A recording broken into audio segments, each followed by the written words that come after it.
Welcome back, everyone. Today we're breaking down the TOEFL Essentials Speaking section. Now, if you've seen our other TOEFL Essential videos, you'll know that I like to cut the fluff and focus directly on what actually will help you to boost your score. So today, by the end of the video, you'll know exactly what's coming in the exam, what's being measured, and how to make your answers stand out so that you can get a big score. I'm Scott from HSAT Education. Let's get into it. Now, this section of the exam takes about 13 minutes. It's very specific. It has 3 sections or 3 tasks and a total of 19 questions. Now, it is not adaptive like the rest of the exam. That means everyone will get the same standardized questions. Adaptive means that they changed the questions based on if you get them right or wrong.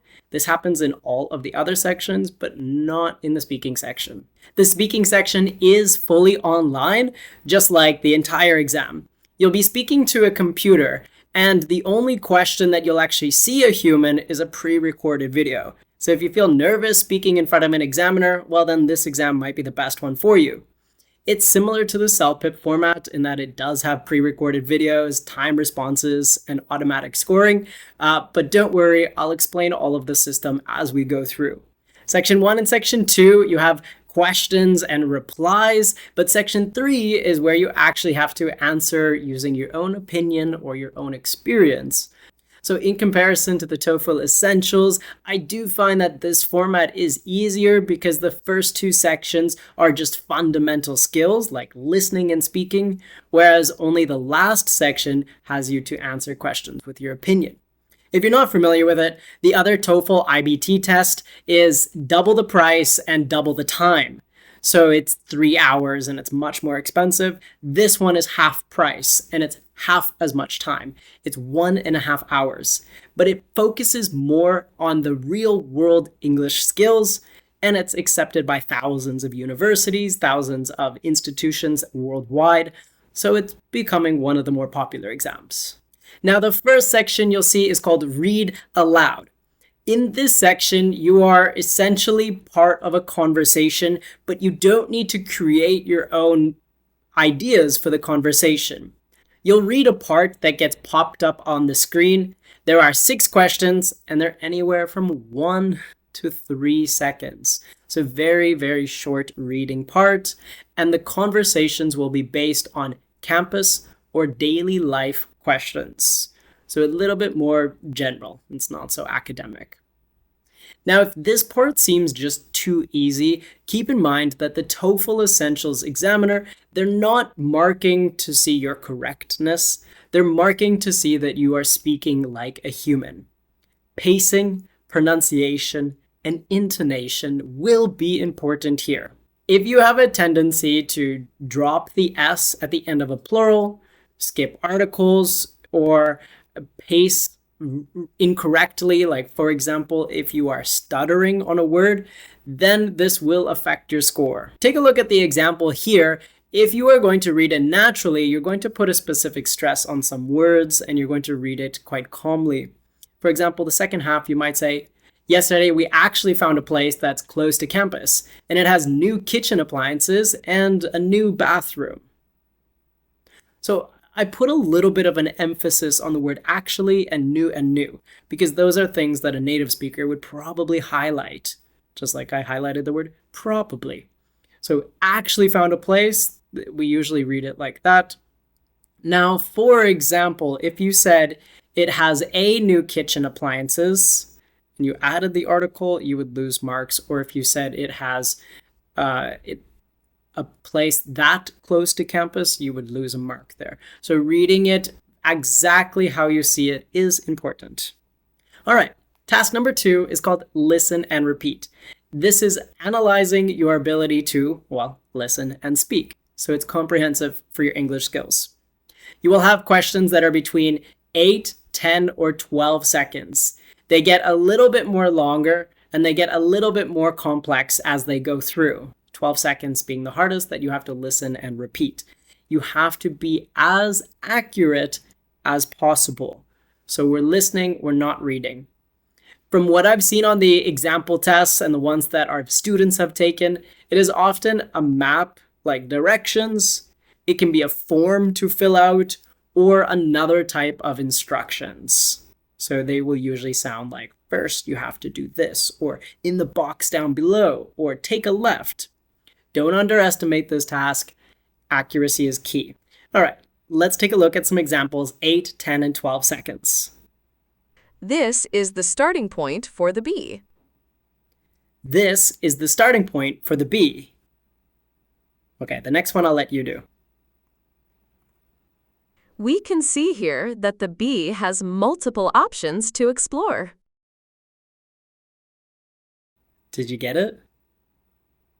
We can see here that the bee has multiple options to explore. Finally, after a range of twists and turns, the bee will reach the honey. This will be quite the day that the bee will remember for long. Okay, that's the hardest one.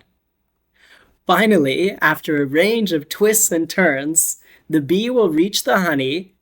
This will be quite the day that the bee will remember for long.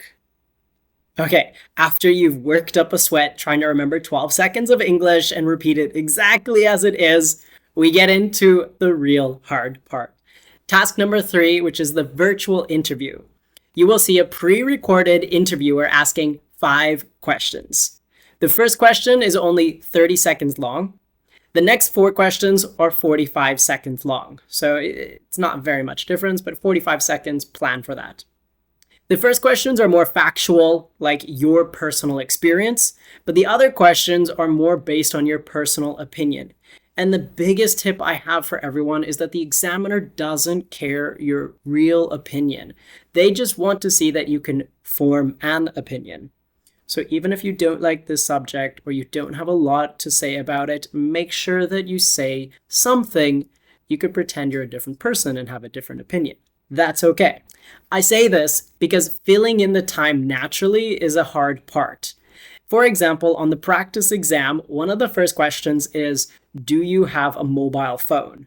Well, yes, everyone has a mobile phone. And if you answer short or sarcastically, you won't get a high mark. So what you need to do is understand this question and just create an example. I would say something like, yes, I do have a mobile phone. It's used mainly for communication with my friends and work purposes. It helps me stay in touch with my family, and I use it to take pictures or schedule appointments.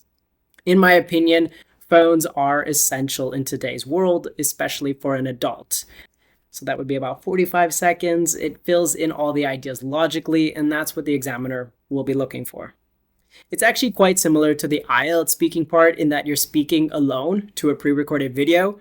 But in order to practice for this, you can practice just recording videos of yourself answering random questions. ChatGPT can create a list of questions for you. Now for the virtual interview section, I have 2 questions for you. 2 questions for you. One of them is 30 seconds and the other is 45 seconds. So let's listen and you can just share your answer on the screen together or comment your answer down below by using a text-to-speech program.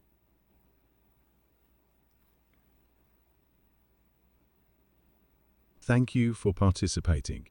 Let's start by asking you, how often do you buy grocery?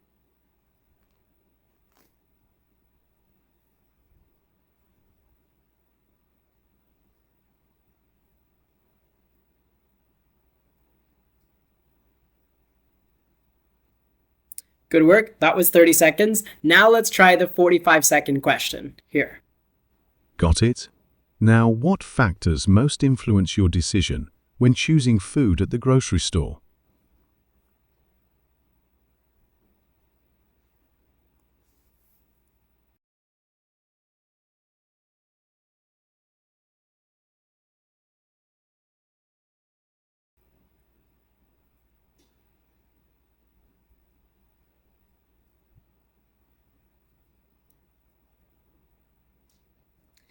Good. I will say, for the 45-second question, make sure that you have some structure in mind.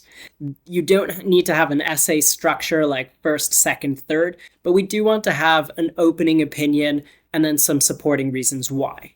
So you might have an opinion like, some factors that influence my decision are, bump, bump, bump, because additionally, bump, bump, bump, furthermore, and that's probably all you'll have for 45 seconds. So try to keep some type of structure.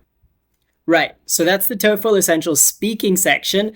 There are 3 sections. Only part 1 and part 2 do you have to focus on delivery and accuracy. So if you struggle with speaking to an examiner or speaking about your opinion, then this exam would be really suitable for you. You need to just focus on what to say.